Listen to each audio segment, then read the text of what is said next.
trying to see if You're that's how listening to it the is. Hal Sparks radio program, Mega Worldwide. I've had people walk out of me before, but not when I was being so charming.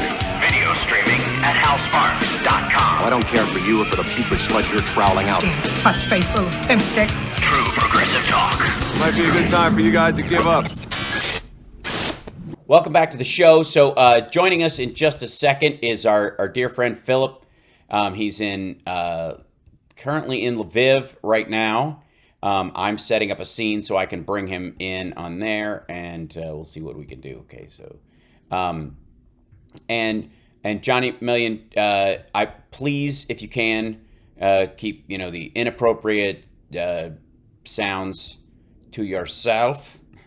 That would be lovely. We'll see what happens. I know. We'll see what happens. How many times do I have to hear that? All right, 1 second. I'm adding there. 1 second. I'm adding cameras so we can have everybody in. Okay. Because this calls for some special arrangement. And then we'll get Now, if this. you're busy, I could play some sound effects. No.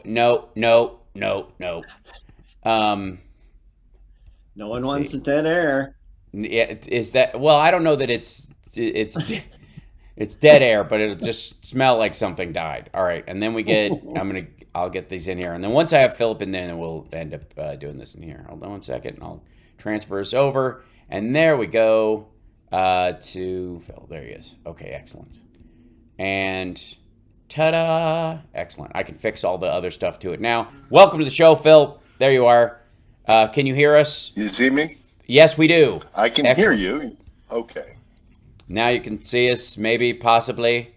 I'm going Hey, to Philly. do some. Getting everybody on screen at the same time is always an adventure. But indeed, here we are. Given that we're not an actual TV network, we're doing really well. We're doing really well. I just made an H out of our pictures because of my name. I'm that good. What? So and then Right. publish that out, and now we're all here. So welcome to the show. How you doing, first of all? Well, quite an interesting day. Yeah. All right. Fill us just in. going to answer one of your sparklers here. Right in the chat. To them, if you like. One of your sparklers is apparently having a fundraiser for Ukraine, and I just offered to talk to them if they'd like. Excellent. Anyhow, we got hit. Yes. Yeah. The not excellent. the fuel. The fuel. It was a fuel storage facility or what have you.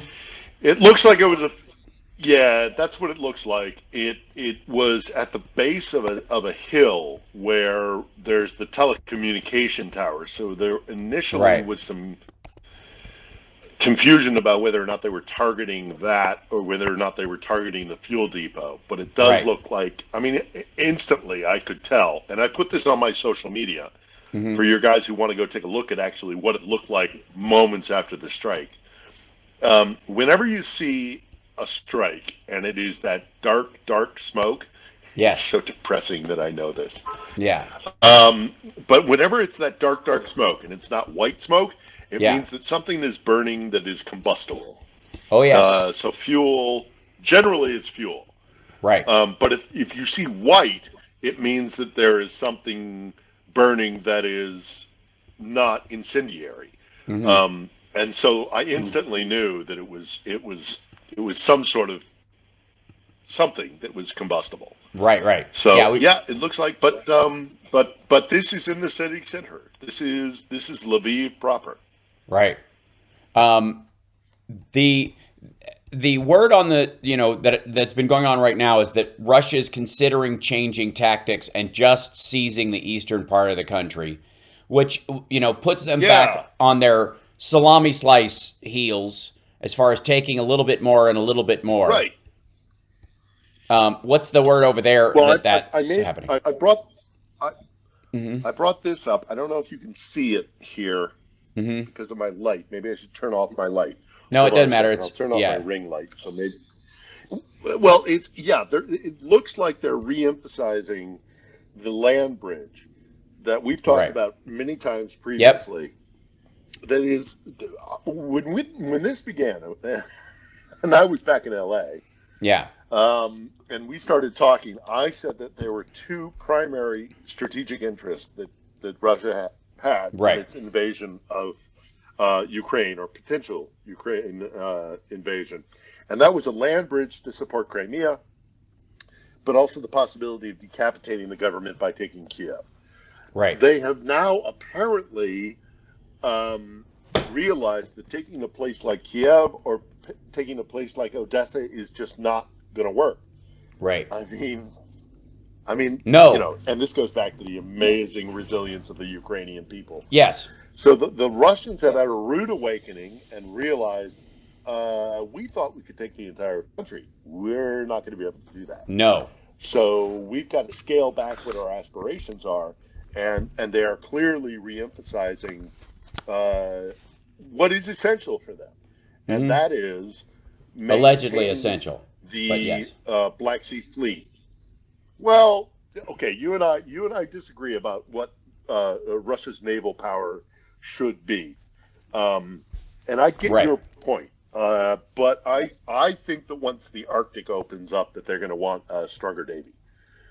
I don't doubt it, but it's mainly to deal with regardless. China's encroachment, because if you look at the BRI that they have planned, it involves encircling Russia.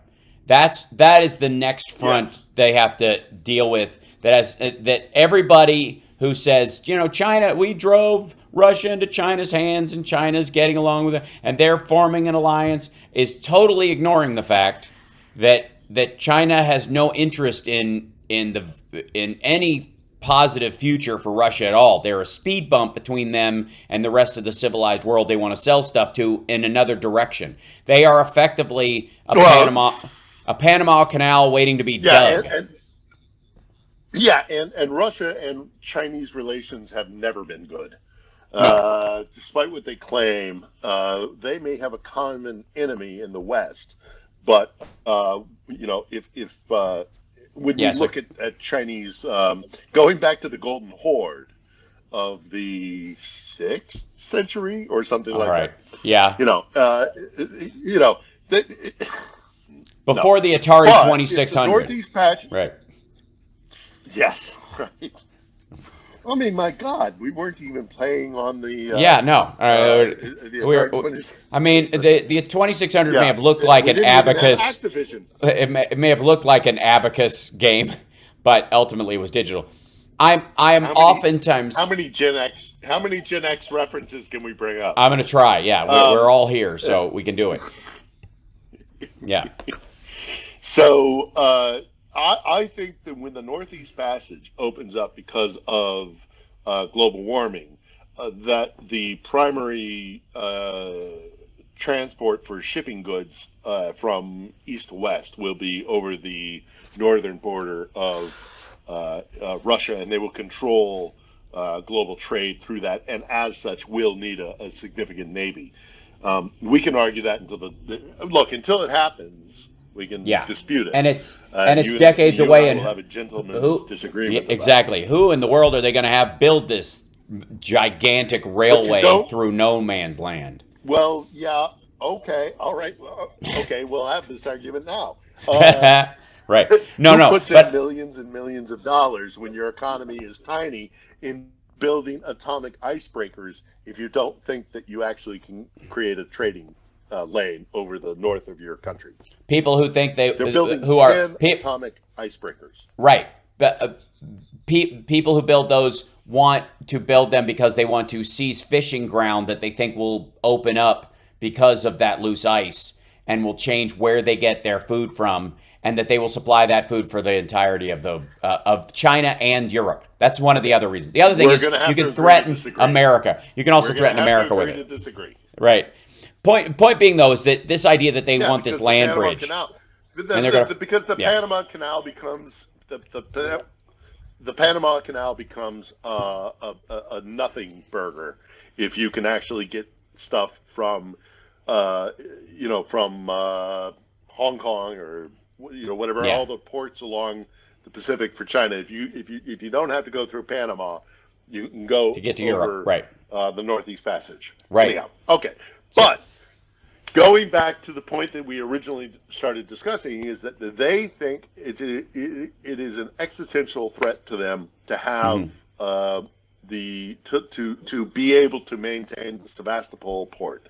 So they may have had aspirations of taking the entire country, but it is clear that that's not going to happen. They're not going to take Odessa. They're not going to take Kiev. What they can take by destroying Mariupol, which is a war crime, not taking it, but the way they're taking it is a war crime. But they don't care. They want very much to again. I don't know if you can see the map. I drew it up, but look, they want to have a land corridor to Crimea, and if that's what they get out of this, then they can claim victory. They will not take Kiev. They will not take Odessa. This attack on Lviv today is an interesting development because, and I've some of your lovely audience who I adore have kind of criticized me a little bit about me not talking nuts and bolts. So let me talk nuts and bolts. Sure. So there is a stretch of land between what is called the Irpin River and the Pripyat, what is called the Pripyat marshlands, which is where Chernobyl is. We are now, and I did this in a vlog and all self-promotion. Here we go. Go to my YouTube channel and check it out. I did an entire vlog about that. Well, not an entire vlog, but there's a section of my latest vlog where I talk about this. The ice is melting. We are going into spring. The Pripyat marshlands, which were frozen until this week, are now starting to thaw, and that means mud. So what they had perhaps, and again, we've talked about this with the Belarusian troops, they had hoped to cut off supply routes to the Ukrainian capital by going through the Pripyat marshes while they were still frozen.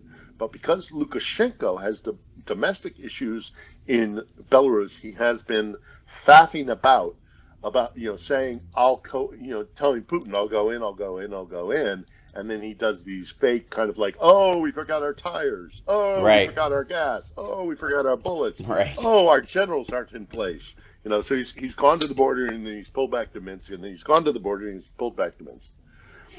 It's too late now. The marshland is going to be impassable, except for the hardtop of the highways. Right. So he can't invade, or the Russians and the Belarusians cannot invade to cut off a supply route. What they can do is go east of that that part of the Belarusian-Ukrainian border, and they can encircle Kiev if they wanted to, if Lukashenko agrees to it. And make no doubt about it, I have no doubt that Putin currently is trying to pressure Lukashenko to at least do something. Yeah. And if I don't think Kiev is off the table yet, but I do think that they are reprioritizing in getting the land bridge to Crimea. Right. And if that's all they get out of this, then they can claim victory, go back, restructure, and come back in 4 years. Whether or not the Ukrainians will let them do that is a different question, because Zelensky and the Ukrainians know very well that if that is just kind of like, we got this, like we did Crimea, but we'll be back. No, the Ukrainians will not accept that. No, not at all. And that's where the fast track to actually joining NATO for the rest of Ukraine would happen immediately. That and the idea that Putin can claim they can't join NATO. Well, they can't join NATO. No, they can't. They can't because of NATO's own doctrine. You can't join NATO if you have territory currently occupied. Yeah, you can't. It's right. It's one of the founding. Rules. So what I think is in that circumstance, and I'm talking about like post this, the idea that intermittent 4 years area, is that the Ukrainians, make a statement to the UN that this is legally our land, and that insofar as NATO admission, this is the line, but we believe this is our, and they make a special dispensation for this particular change in doctrine because of an extenuating circumstances around this. Now, people have been saying in the chat, Biden is going to be given or is currently giving a speech. I'm going to watch it later after the show, obviously. But he's been, I got to say, honestly, as sharp as I've seen him around this stuff, when he's talking about these things, because he was in foreign policy. Have you seen him in Poland? Yeah. Have you seen him in Poland? Yeah. Holy. I'm, again, we talked yesterday and we were off the radio. Yes. Right. So I could swear and stuff. So I'm gonna monitor my language. But have you seen him in Poland kissing babies and having pizza with soldiers and that's a president. Yeah. That's a guy who has empathy. Hundreds of people came out. Yeah, hundreds of people were lining the streets to take pictures of him and his motorcade going to his hotel. This is Kennedy level stuff, and it's nice to see again. It's on a smaller scale, no question, because of the safety of the Yeah, Ich bin right. Berliner.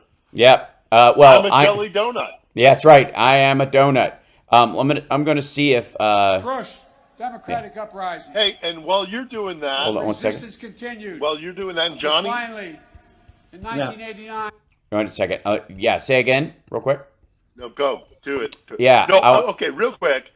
Your audience, when the announcement came that there was a strike inside Lviv, your audience has been so lovely, and I just want to take this opportunity to tell all of the sparklers out there, thank you so much for expressing concern for my safety.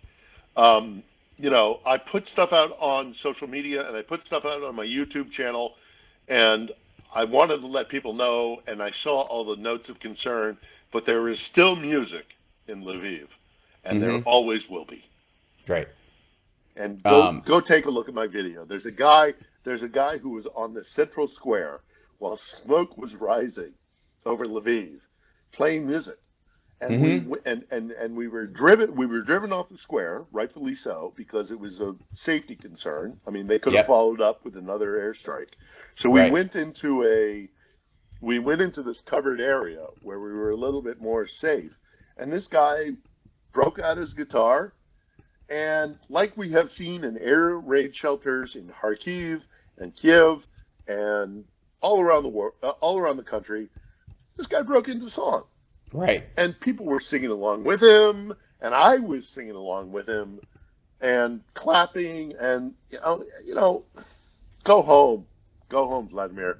Yeah. Go home. You can't beat these people. So this is I'm going to see if I can bring this up to the thank you, Sparklers. Oh, we went well over break, I think, too. So did I breeze past that break, or do we actually take a break? No, and we passed it. I did. Yeah. So let's take a real quick break. We'll do a 1 minute break, and then we'll come back. And then I'll set up to listen to some of Biden's speech. We'll be back. Cool.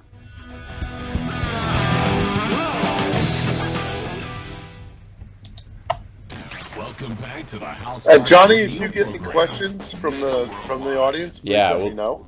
Yeah, we'll do that in a moment.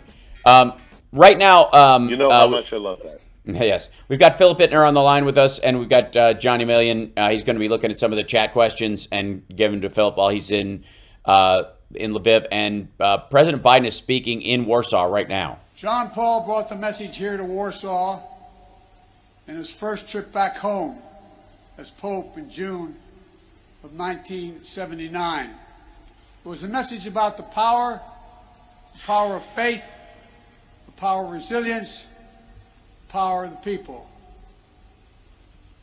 In the face of a cruel and brutal system of government, it was a message that helped end the Soviet repression in the Central Land and Eastern Europe 30 years ago. It was a message that will overcome the cruelty and brutality of this unjust war. When Pope John Paul brought that message in 1979, the Soviet Union ruled with an iron fist behind an iron curtain. Then a year later, the Solidarity movement took hold in Poland. While I know he couldn't be here tonight, we're all grateful in America and around the world for Lech Walesa.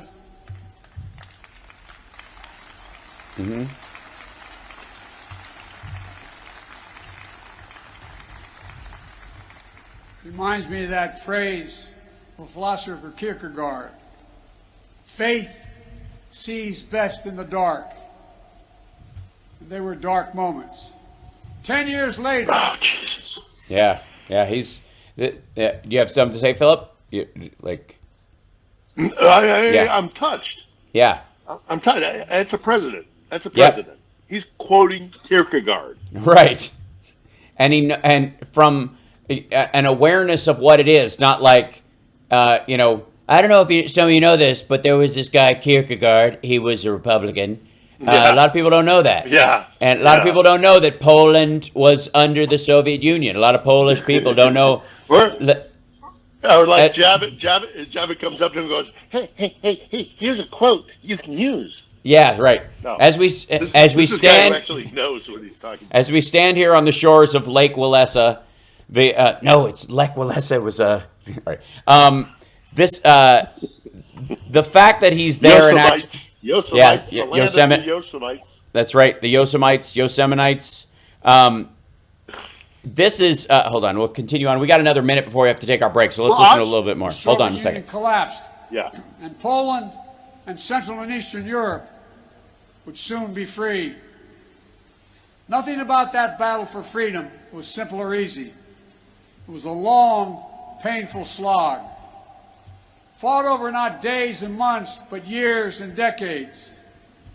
But we emerged anew in the great battle for freedom, a battle between democracy and autocracy, between liberty and repression, between a rules-based order and one governed by brute force. In this battle, we need to be clear-eyed. This battle will not be won in days or months either. We need to steel ourselves for the long fight ahead. We got to take a break. We'll be back right after this. It's the Hal Sparks Radio program, Mega Worldwide. We got Philip Ittner with us from Ukraine, and of course, President Biden speaking in Warsaw, Poland. We'll be back right after this.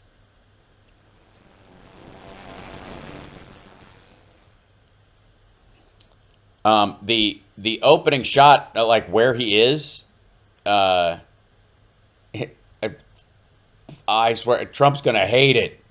I'll show the. Oh the yeah. People. I mean, I put it up on the screen. Jon Stewart had it right about in the run-up when Biden was designated as the Democratic candidate. Stewart came out and said something that actually really struck me. He said, "Here's a guy that knows suffering. Here's a guy that knows pain, and we've been through a lot of pain globally, and he didn't know this was going to happen. Right. But I think one of the best things about Biden is that he is empathic.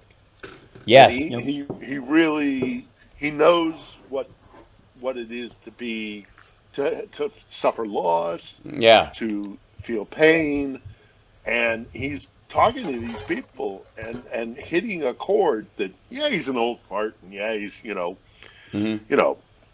whatever, all the rest of the complaints and the criticisms of him, but on a very basic human level, he's a guy that comes out and says, this isn't easy. Life's tough. Life's tough, and you suffer through life, but it's better if we do it together, and it's better if we do it under the veil of freedom. And we all have a responsibility to try and make the world a better place, because it's tough enough. We don't need it. The world does not need help being awful. Life never needs help being a struggle. Whereas your guy who says, you just want to, let's just take their oil, or we're all bad guys. Yeah, everybody's bad guys. You're killers. We're killers. There's killers everywhere. All killing is the same. Everybody's killers. It's all killers. We're all like, where's it? right? Right. So that's a lovely thing, but it's also as kind of opposed to a guy who lost his wife, his children, Mhm. you know, His daughter, yep. had everything taken from him, and Mhm. comes back and says, and not in the Clinton way of like, I'll feel your pain. For real. This guy does feel your pain. Yeah, right. Yeah. And, there's also, thank you. There's also an element to where he's been through enough of this stuff that that he also knows what's serious and what isn't. Well, I think one of the things that frustrates the right about Biden is that he doesn't get upset about their gotchas as much as other people, because he's been through enough horrible stuff where he's like, it doesn't even chart, dude. I got... No, it's like... Yep.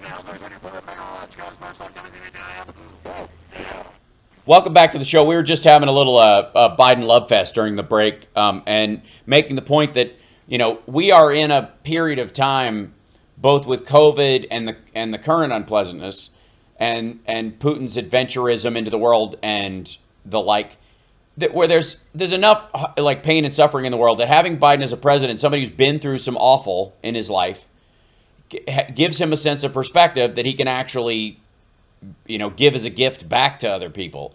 Unlike, some of the whiner and complainer crowd that we've had to deal with over the last little bit, that like, this is all happening to me. This is all, fine. COVID's happening. China attacked my administration. I'm a victim. Right. And there's a beauty to the fact that he recognizes that everybody's going through this kind of stuff. Suffer. But yeah, that's right. And that if everybody's got their stuff. And if you can work a little bit to make it better for folks, that's your job in life, because you know that. And life does not need any help from you being tough. So I'm going to listen to a little bit more, and then I'm going to get Philip and Johnny's response on that, and also any chat questions we have. Johnny, I don't know if I can hear you. Yeah, we got a few Johnny, chat I don't know if I can questions. hear you, but oh, good, I can hear you. Yeah. Okay. Everybody should be looking. Choice of war. It's an example of one of the oldest human impulses, using brute force and disinformation to satisfy a craving for absolute power and control. It's nothing less than a direct challenge to the rule-based international order established since the end of World War II. And it threatens to return to decades of war that ravaged Europe before the international rule-based order was put in place. We cannot go back to that. We cannot. The gravity of the threat is why the response of the West has been so swift and so powerful and so unified, unprecedented and overwhelming. Swift and punishing cost are the only things that are going to get Russia to change its course. Within days of its invasion, the West has moved jointly with sanctions to damage Russia's economy. Yeah. Russia's central bank is now blocked from global financial system, denying Kremlin's access to the war fund that's stashed around the globe. We've aimed at the heart of Russia's economy by stopping the imports of Russian energy to the United States. To date, the United States has sanctioned 140 Russian oligarchs and their family members, seizing their ill-begotten gains, their yachts, their luxury apartments, their mansions. We've sanctioned more than 400 Russian government officials, including key architects of this war. These officials and oligarchs have reaped enormous benefit from the corruption connected to the Kremlin. Just a president doing president stuff, getting a round of applause from a foreign crowd while talking about clear and decisive action, and by the way, in the middle of all this, let's not forget that this is a guy who's not ratcheting up war. He is not. You're not talking about a president who is pounding. He's saying. Sorry, Hal. He's saying pick a side. Yeah. Pick a side. Pick a side. Yeah, you are either on time. You are either on this side or you're on that side. Either you're on the side of thuggery and might makes right, and there is no rule except for the rule of strength, or you're on the side of, as flawed as it is, democracy and liberal democracy, and the idea that even though you may not have the power, your ideas and the strength of your ideas should be observed and should be. The fascinating. He's pick a line, pick a lane and stick with it. I know what lane I'm in. Yes, the rules-based order saves lives. Period. End of story. That is how that is why we have not seen the death in the last century. That we've been alive compared to the century previous, and the century previous to that, and the century by percentage and by absolute body count. The reason it's been going down over time and why life is kicking death's ass in most areas of the globe is because we agreed on a rules-based order like this, and we agreed on the sovereignty of these places. And I have clamored about this, and I brought this up multiple times. But Russia signed on to this in 1997 under Yeltsin. Before Putin took over, they agreed with NATO in the sovereignty of countries, and the rights of their borders, and the right to choose whatever form of defense that they want, which includes either joining NATO or not joining NATO. That's up to them. And Russia signed off on the NATO-Russian founding agreement in 97. I don't want to hear any conversations about, well, they said it over coffee in 1990. They weren't going to go into East Berlin. And then they said they'd never, No. They signed paperwork recognizing the sovereignty of Ukraine back in 1997. They can just, and every encroachment by NATO has been a response to Russia going, yeah, we didn't really mean that. I think Biden. I like Biden for a lot of different reasons. I am not willing to say that he is the end all be all, but he might be the right guy for the right time. I think he absolutely is, and I also don't believe. I don't believe in the concept of the right guy. I don't believe in there is no end all be all. We are human beings, and the idea, that's where you get into the perfect being the enemy of the good idea. Right. I've never met a perfect man, but I know a lot of good ones. And they're choosing a good man over someone who I know is not good is not the lesser of two evils. It's not that kind of, no adult makes that kind of a decision. By the way, Yeah. By the way, and Johnny, I hear you trying to chime in, and I want to get to the questions because I love the interaction. But I also want to make a point of, when we're talking about presidents, did you see Zelensky talking to Orban? Mm-hmm. Yeah, I'll see if I can pull that up as well. Yeah. Him saying, "I've been to Budapest. I've been to the monument on the river in Budapest. Now is the time for you to make a decision." Yeah. Are you going to repeat the crimes of the past? And Orban going like, "Okay, you got me." Yeah. Well, because these guys, whether or not he'll follow through on that. This also Zelensky took him to task. Well, this speaks to the reality of being a dictator or an autocrat or even a strongman, and there are varying degrees of these folks. We have played footsie with autocrats and strongmen over time. The autocrats, we often fight to a draw, which is the Cold War. The strongmen, we kind of go, well, this country will be a failed state without it, so I guess we have to deal with it. Like these kind of complex issues that show up. But when it comes to the strongmen, and Erdogan certainly thinks he is one, at some point when you get called out that you're Orban, beg your pardon, Orban, that and it applies to Erdogan as well. It applies to Erdogan, yeah. Yeah, it is these guys have to at one point, because they view themselves as strongmen, it's really hard for them to admit that they are kowtowed to Putin, that you're a middle manager. And basically that's what he's calling them out on. Like, you guys act like you're the Trump of your country, and yet Hungary first, and and that whole idea, or Turkey first. And yet at the same time, you're basically a satellite state already, just like Belarus.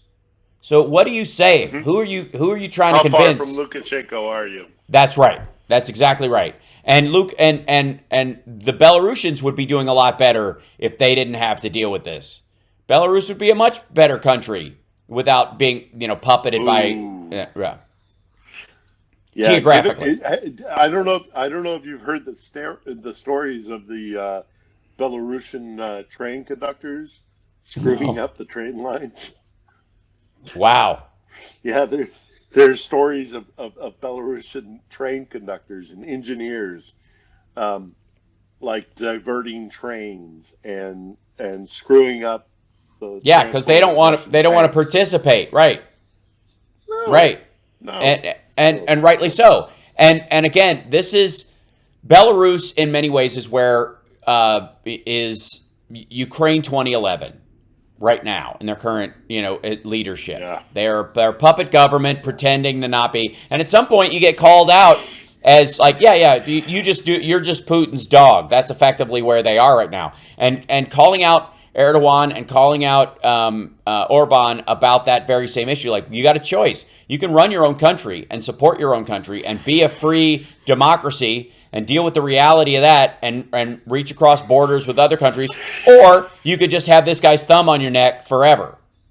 Yeah, and it comes down from a national level as a leader, but it also comes down to the personal level. Look, I've been a journalist for 25 years. This is the first time that I am coming into a conflict and saying, no, I am not objective. Right. I am not going to try and just report. I'm taking a side. And it's like a breath of fresh air for me. I mean, I know which side of the fence I'm on, and you can call me a polemicist, you can call me a propagandist, you can call me whatever you'd like to call me, but I'm going to stand on this ground, and I'm very comfortable being here. I know which side of the fence I'm on. Right. I'm standing with the Ukrainians, and I'm going to stand here as long as I can because these people deserve to have self-determination. Right. And if that makes me biased, well, I'm biased, but I'm not. I am certainly not on the side of the autocrats. Right. I mean, here's the thing. I don't technically think, and this is my own judgment. Then we got to take a break, and we'll come back and we'll get some questions and comments from the chat. Yeah. If you want. Yes. Yep. One of the biggest things is that journalists and of any ilk from the West, as much as they want to be as objective about a circumstance or a story as they possibly can, at root, they are incapable of objectivity about one thing. And that is... Human beings can't be objective. Well, freedom of the press. No. And if you're fighting against an organization... Human beings can't be objective.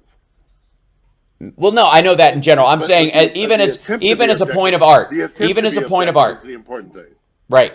Even as a point of art, the journalists themselves will have to admit that all of everything they write, whether they write cooking stories or whether they write reviews of stuff or whether they write politics or cover NASCAR, they all do that under the glowing protection of the freedom of speech, of a democratic society, of liberal democracy and a rules-based order. And so there is effectively a lack of objectivity you can't be, well, the autocrats have a point, because you would not be able to do what you were doing if they did at all.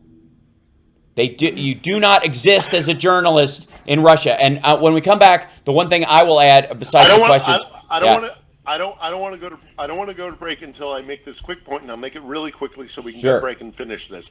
But also, there is no such thing as objectivity. We are all biased. The attempt for objectivity is the important thing.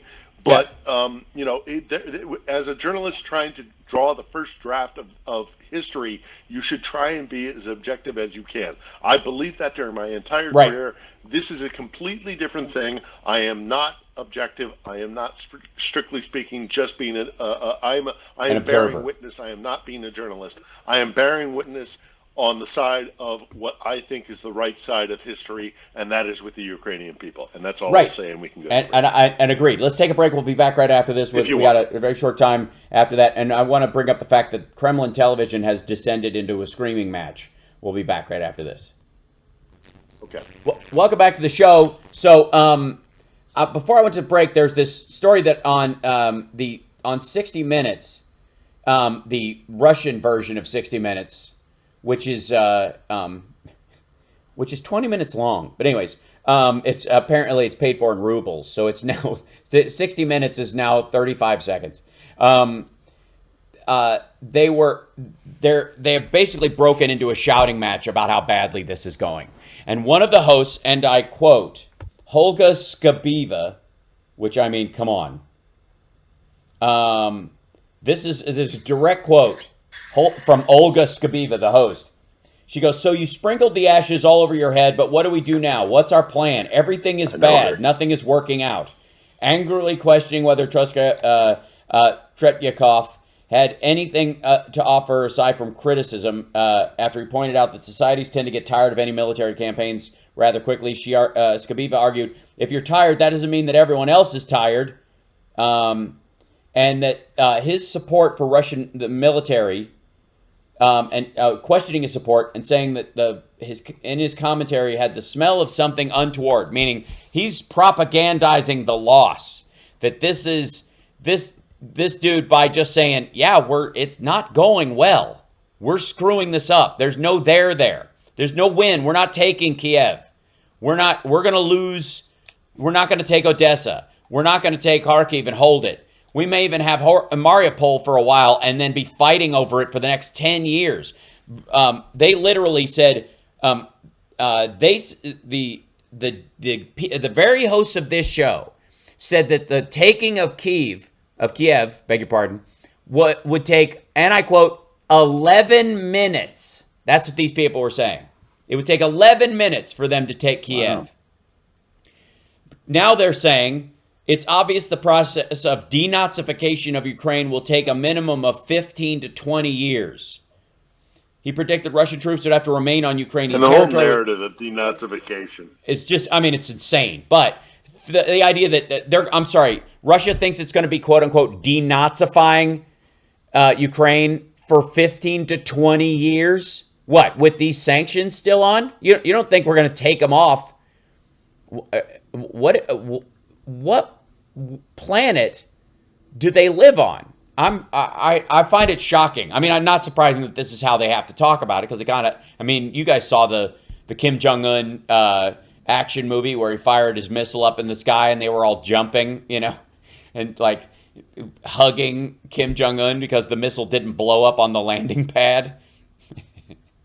It reeks of that stuff. Well, and there are also Russian expectations are important. Yeah, there are also Russian commentators that are saying we should actually attack Poland or the Baltic states to try and connect with Kaliningrad, right? Their little enclave where they have their North Sea naval port. In for a penny, in for a pound. Let's just go. Right. Which and going that's nuts. They're going nuts. Right. And that's the equivalent of, I suppose, the John Boltons of the world on our side, who've never saw a war they didn't like, and we're always like, all right, well, let's start these dominoes, going. Now, the Zhirinovsky thing, real quick, just so we can cover that. Vladimir Zhirinovsky is the guy. He's the guy who died just recently. That's it's funny that he's. Yeah. Well, explain to people who he is, and then we'll get into. I'll do a real quick. I'll do a real quick thing and then we'll go to questions. But I did want to touch on Zhirinovsky's passing because Zhirinovsky's been a mainstay on the political stage in Russia he was there when I was there. When I was living in Moscow in the late 90s, he was there. Right. And the LDPR is a very far-right nationalist party.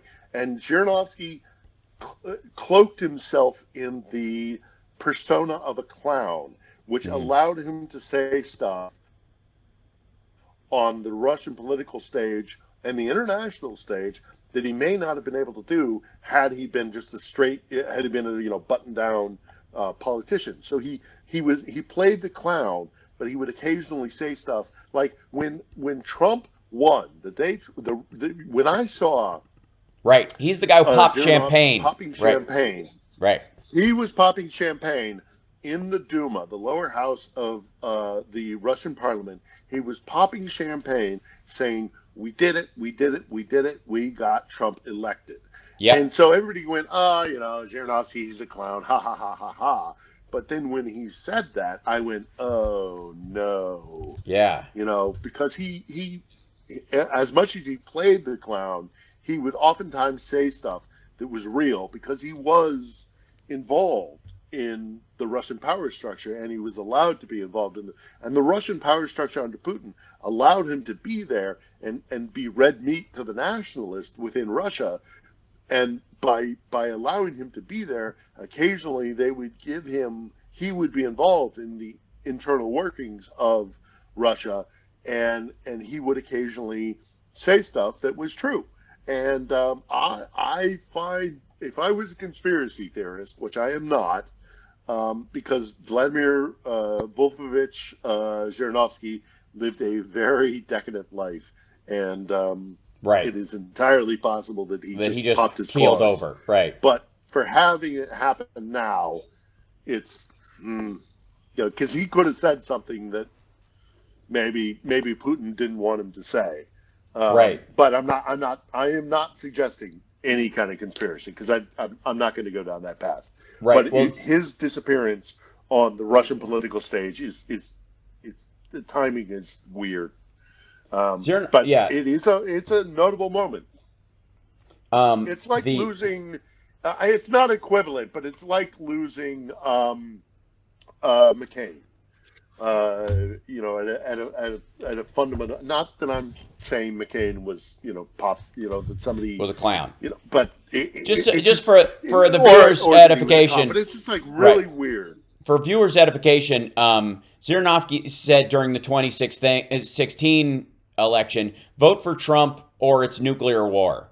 He said that Hillary Clinton, if you vote for Hillary Clinton, there will, quote, be Hiroshimas and Nagasaki's everywhere. He was one of the people pushing the Hillary is a war hawk thing, and that's going to drive us to the edge of this thing. By the way, we now know that that Trump was supposed to give them Ukraine. It was supposed to be, they didn't need war to take it because he was going to stand down NATO effectively and not promise American help, and that would be enough for them to roll in. Can you imagine the circumstance right now if Trump is in power, the Russians come in to do this, and we're not supplying them with stingers and with javelins and all this stuff?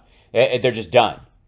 And if it's funny in the chat, as Malcolm Nance says, coincidence often takes a lot of planning. That's right. Spot on. So there we go.